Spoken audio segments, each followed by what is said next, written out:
Hello everyone, welcome back to the channel and welcome back to Endzone 2. You joined us in Wildlands where last episode we developed this lovely residential area and put in a load of power stuff as well. We still have some stuff that we need to do because we haven't got a regular supply of cloth coming in and our solar power system hasn't yet been built because of a lack of iron. But today what I really want to focus on is producing paper. Now we do have some issues here. Diamond City, as you can see, the supply issues for paper are pretty bad. They aren't keeping enough in because my transport routes take it out pretty quickly, and because Wildlands has an abundance of swamp area that we can use to farm, we are going to do that. So I'm going to put a paper mill right here on the edge here, and that is going to be the basic focus for our production of paper. So for now, what we want to do is we want to go to our raw materials. We want to build a swamp farm, and we need to build that right next to this paper mill. We're also going to place another one right here, so it's still in range of the paper mill. Now we are missing some resources, but I've just managed to get them there, so that's great. Then we're going to make a little bit of a road that puts all of these together, and I'm just going to run it up to there as well. Once they are built, we can then place our swamp farm area where they're going to be farming reeds specifically. That'll then be converted into paper, which we can then distribute all over the settlements. So you can see right here, the paper here at Wildlands is at an increasing surplus at the moment, so that's great. And we're just going to change our seed to reeds, and we're going to do the same here, changing that seed to reeds. I'm going to slow things down while I do this. Then our paper mill can have 5 people maxed out working in there. We'll then max out with 3 in the swamp farm and another 3 there. Then we can cultivate this area. So we want to have reeds being cultivated all the way up to here. I'm going to adjust the area for this farm to that space there, and this one is going to be there. Then we're going to start laying down the farmland here as well. And we want to fill up as much as we can in this space until it runs out. So we are going to have to remove some of these ones, so we'll just remove all of them for now. I've added in instead of taking away, so we'll take all of them out. Then we can swap over to this swamp farm and cultivate here until it is filled up. Perfect. And then we'll do the same here, going all the way out. And again, and the nihilists have arrived to attack us, but it is really not an issue at this moment in time. That's perfect. We have an increase in our reed production, and our paper mill is producing a nice amount of paper. We're getting 14.8 per minute, which is perfect because it means we can continue producing that and send out a surplus. So if we have a look at our transport routes now, you can see if we have a look at Wildlands, the Wildlands deliveries, they are delivering medicine to Diamond City. I'm going to change and add in paper to Diamond City. So they're going to take 50 units of paper to Diamond City and remove 50 units of paper, and that should be good. But we do need to watch out for the amount that changes there and how that is impacted. We can also just add in, now that we've got a paper mill there, we can build a second paper mill. We go to our community buildings, paper mill there, and we can put in a second paper mill. It is still in range of our reed production, which is fantastic. So we can place that in. Then once we start putting people to work in that paper mill, we'll see how it impacts everything going forward. Now, what is going on over here? Oh, it's been destroyed. That was easy. We do need to keep an eye on our vehicles, though. We never know what's really going to happen there. And decontamination kits in Wildlands are going up, which is excellent because they will start sending them out to the rest of our settlements. Right.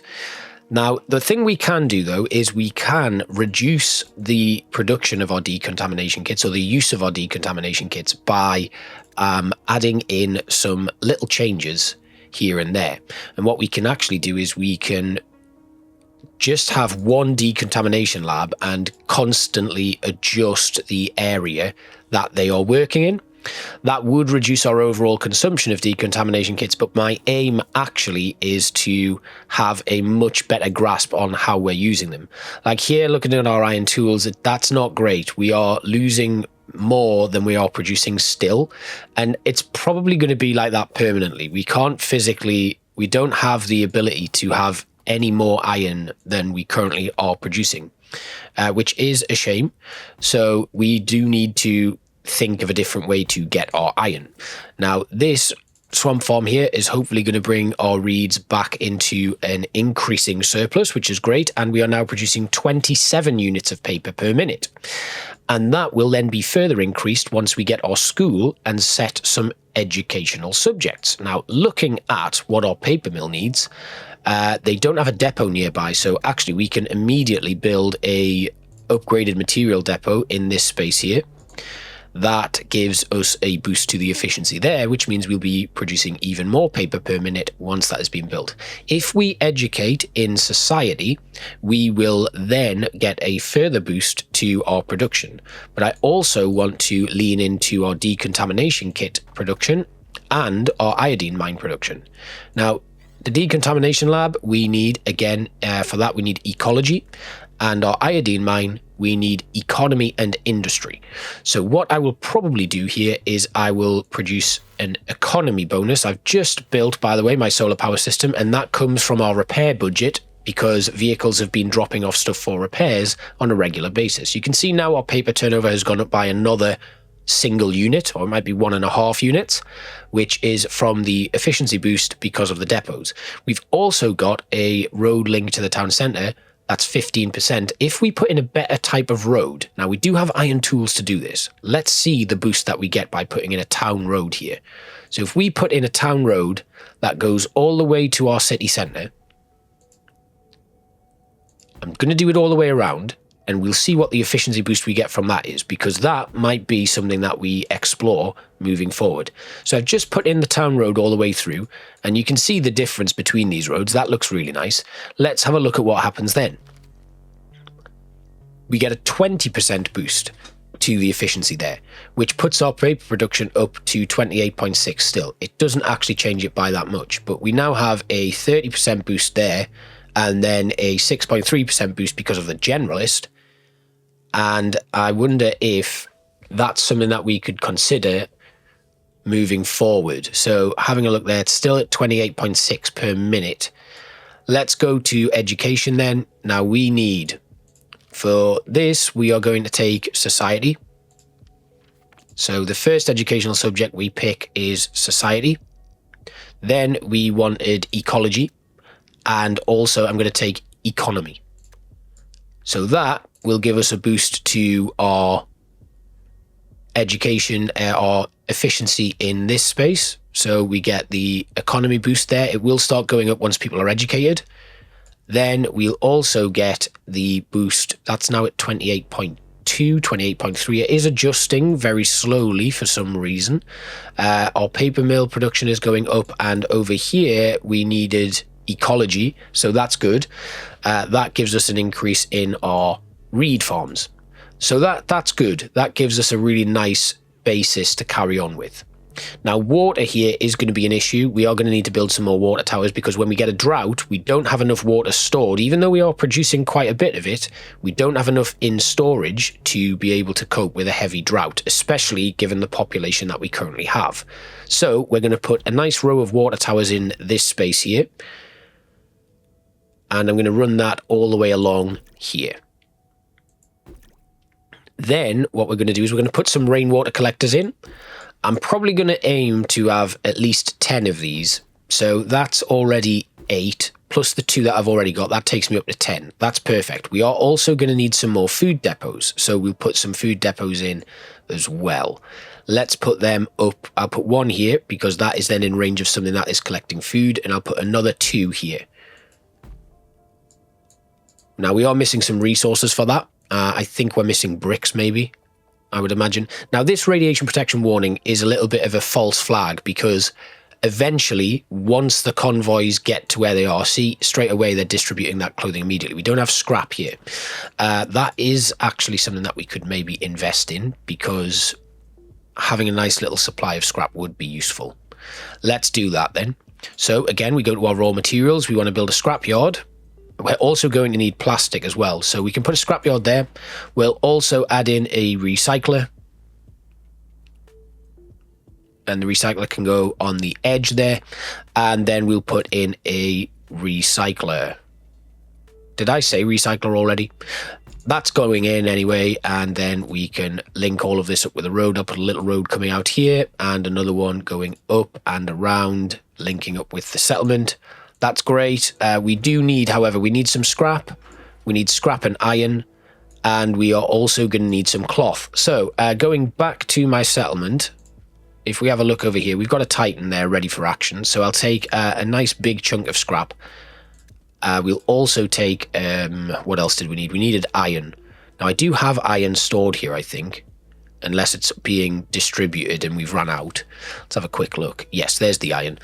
We did need that. Let's put the scrap back, and I'll just destroy that. We'll take out a load more bricks, and then we'll go and pay our friend Ole, not Ole Sorensen, we'll go and pay Rusty Rolf a visit, and we'll collect what we need from him. Now, Diamond City is short of beer. Now, we do have 53 people in Diamond City who do not yet have a job. So let's put in some more beer production here in Diamond City. If we have a look at our community buildings, we can then take a look down at our brewery, which is currently producing plenty of hops and water. Our hops are not at a deficit yet, so we could potentially just put in another brewery right here. And once that's built, we'll see how many people we can get to work in it. And see if we can actually have Diamond City give us an increase in beer production to the point where actually the beer that we're importing from other settlements is no longer an issue. That would be really useful because beer is being produced at an alarming rate at this moment in time, or being consumed at an alarming rate at this time. So let's make sure that we are producing plenty of that. Now that takes our hops production down a little bit, but you see there, our beer is now being produced at a surplus. So all we actually need to do is put in another upgraded plantation. This one is going to go, can we fit it in here? We can if we remove one. There's Lizzie Rasmus coming back again, but she's not going to be that much of a threat, really. Let's see if we can... Is that the one that I wanted to remove?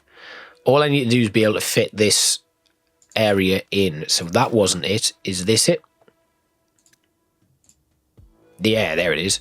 And then we'll add in another one just here.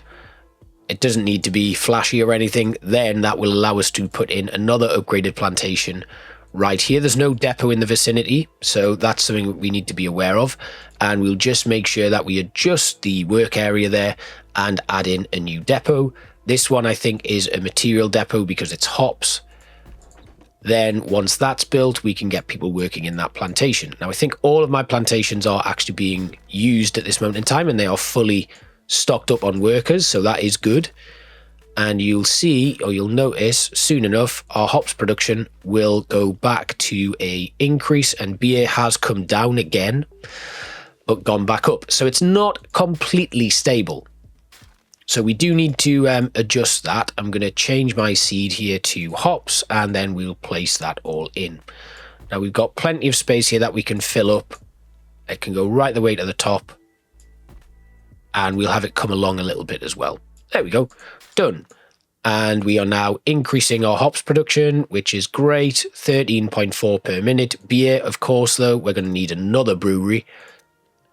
And until the trades get kind of balanced out, this is going to be what we're going to need to do. It's going to be this like regularly changing space where we are just hoping that we can get a good run at things. So there's a brewery going to go in there. We can then have another path come along to here, and that'll link up there, and then it'll again link up there. So this brewery, we might need to get in a few more water producing buildings. We're currently at 19,000 water and making about 1,000 water per minute. So that solves that problem. We've got a drought coming in at Diamond City again. So this will be the true test. Is 19,000 water in storage enough? Can we make it work? That keeps our production up and running quite nicely, and we are now producing 15 units of beer per minute, but it drops again. So as long as actually we can keep this at a decent rate, as the Titans come in to collect more beer, we will be at a steady income of those items. And if we have a look at beer production, we are benefiting from generalist only. Now Diamond City, if we have a look at the school here, I have set educational subjects for economy, generalist, and industry. But what is Diamond City actually producing that is industrial? If we have a look at trades and crafts, they are producing the lead vests, I think. I think that's one of the major productions there. We go through our tailors' workshops. Yes, they have lead vests being produced, but they only they need society-based stuff.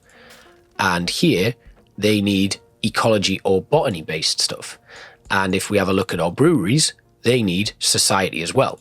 So really, it serves us best if we educate into society. So we're going to change our educational subjects here. If you have a look, foraging huts, wells, jetties, they all benefit from generalists, I think, not industry. The restored coal mine gives us a nice benefit, again. But if I'm looking at things, I reckon the copper smelter, the fish farms, decontamination labs, all of that sort of stuff, we're going to get rid of. So we're going to go into ecology, society, and botany. And that should see some nice boosts to everything that we are producing. And that might just help us out. But of course, at this moment in time, there's hardly any paper coming in. But over here, we've got 87 corpses here. What's happened at Wildlands? What is going on here? I think water might be in a bit of bother here. What have they all died of? Nobody actually knows how they've died. Health is poor. There's lots of corpses on the roads. And our graveyard is still working at capacity. There's a drought now over there. Water is slowly creeping up here. We're going to have to put in something that's going to help us out here.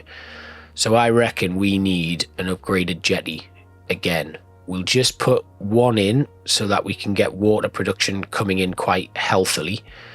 I think we can fit one here. And there is a depot nearby as well, so that's good. They are missing some resources, so we're going to need to sort that out. Lizzie is coming to Newtown now. So, what do we got then? What do we need? We need a lot of scrap. I think that's what we're missing. So scrap is the next order of business. We have our convoy here. They're going to head on up to Newtown to defend that space. And then going to Diamond City where we'll pick up another Titan. Ah, we have a Titan over here that was trading. So let's take that back.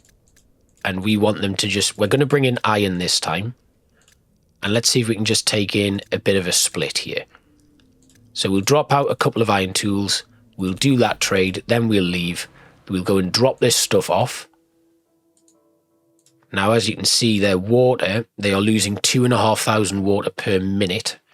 And there are 4 minutes left on the drought. So we should be okay there. I'm then going to move this Titan over to here. And this Titan is going to take in as much scrap as possible. Then it's going to head over to Wildlands to drop off. And we also need cloth. So again, we're going to come over to here. We are going to exchange our goods and we are going to bring a load of cloth over to here. Perfect. Right. Looking at stuff going on in Wildlands then. We're looking all right. We've got cloth coming in, so that shouldn't take long to get sorted. We've got scrap coming in and we've got scrap coming into the upgraded jetty. So that should balance out quite nicely. They are negative impact of iron tools there, so that's a bit of an issue.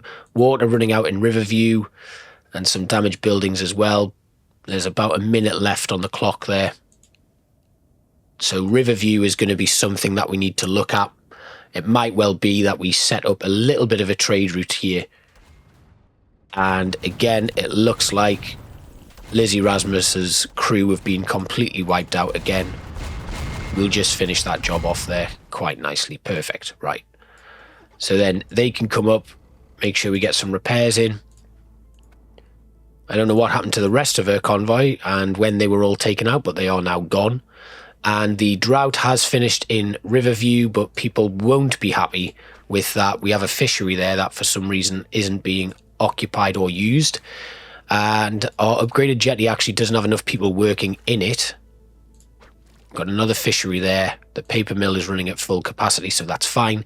Now, Riverview can actually deliver some more paper if we edit our transport route there and load up some more paper,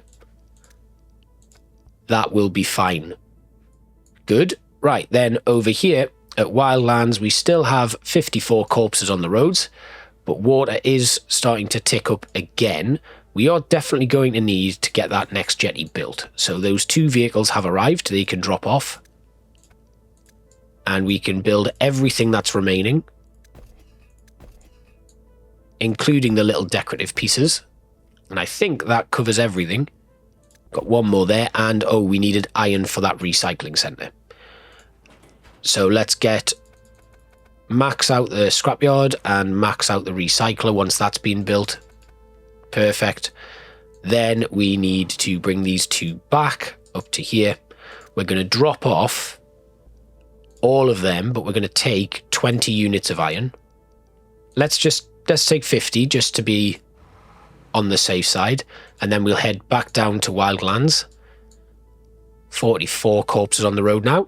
That is now complete, so we can get our upgraded jetty back up to capacity and have now got a nice increasing amount of water coming in. The scrapyard doesn't have a work area yet because the recycling centre is not complete, and that's looking much better. Great, so our iron tools here are at a steady turnover. We do, however, have a lack of paper and a lack of decontamination kits and a lack of iron tools here. So we do need to try and push those up further. We're making 0.7 decontamination kits per minute, which isn't a great amount, really. And we need to find a way to kind of improve that. So we do produce around about 3 per minute. We aren't yet fully educated in terms of our ecology.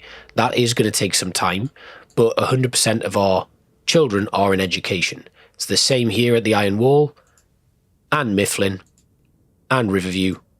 Diamond City, nobody in education, but that could be because of a lack of paper.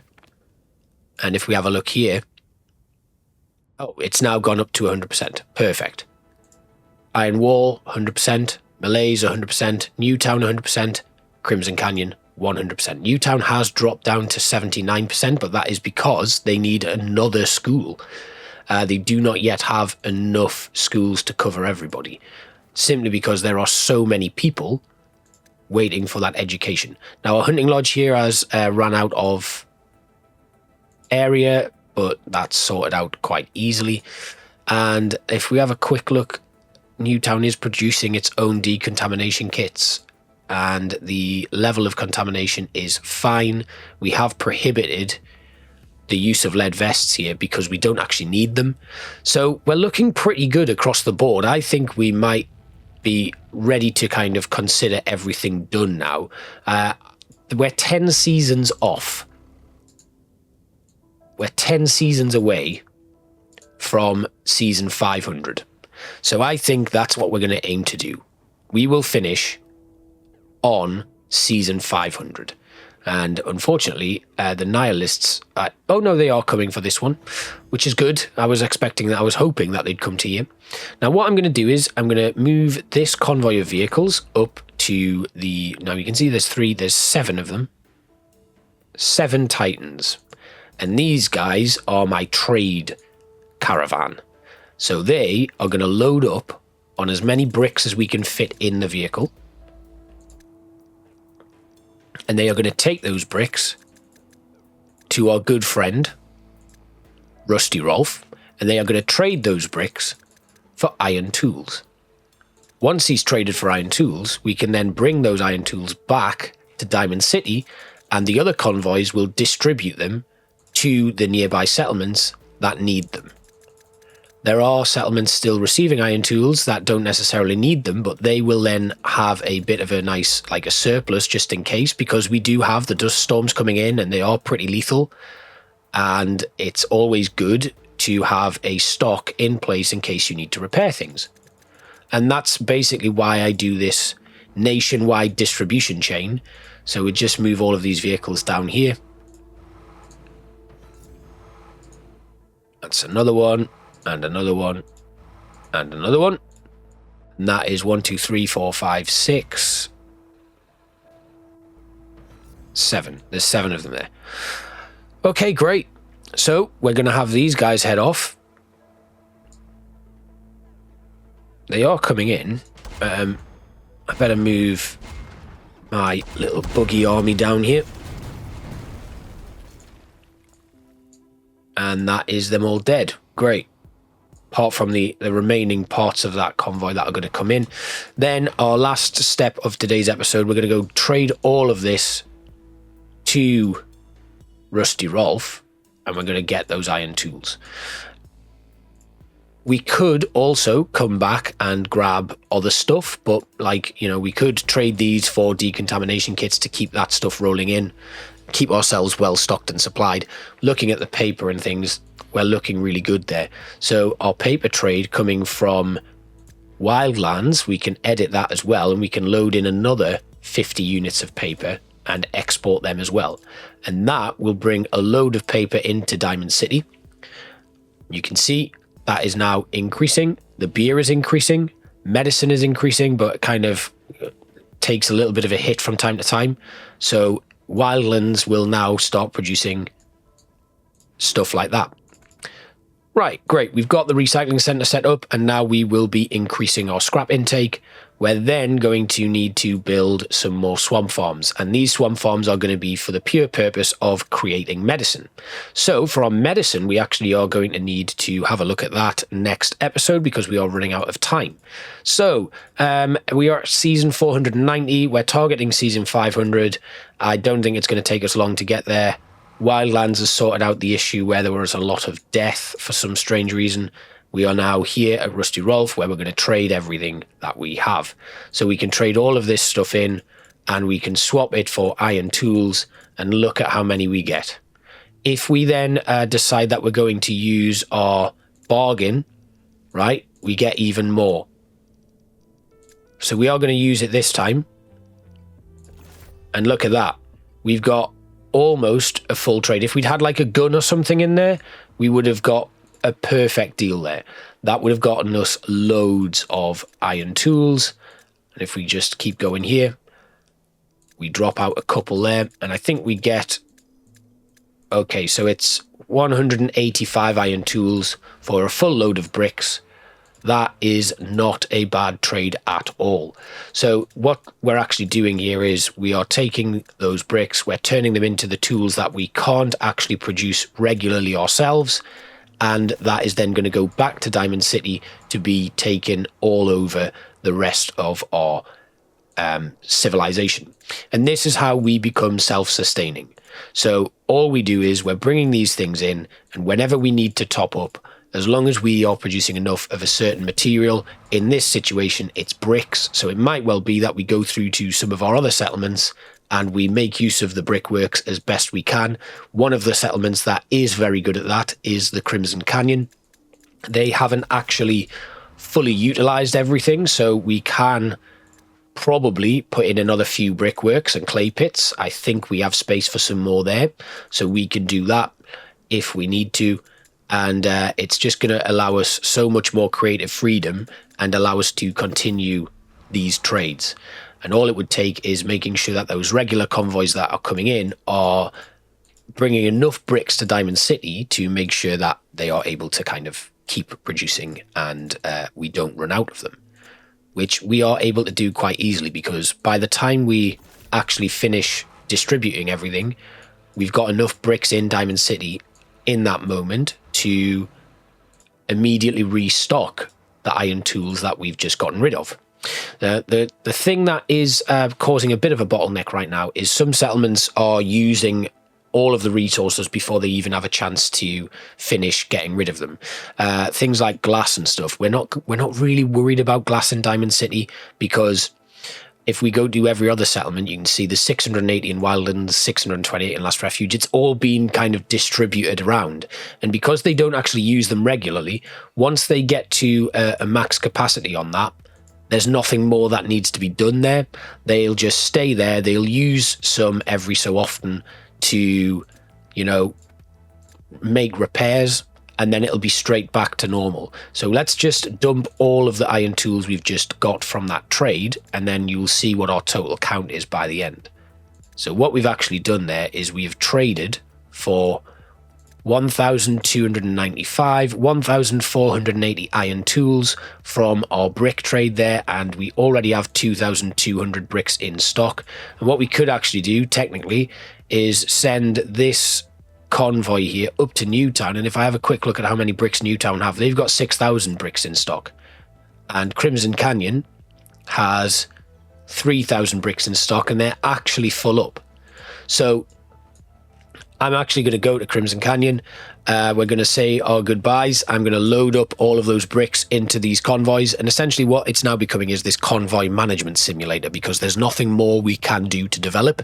We are self-sustaining and we're looking really good. So our aim is to make it to season 500, and then we will finish this series. Thanks for watching. I'll see you next time. Bye-bye.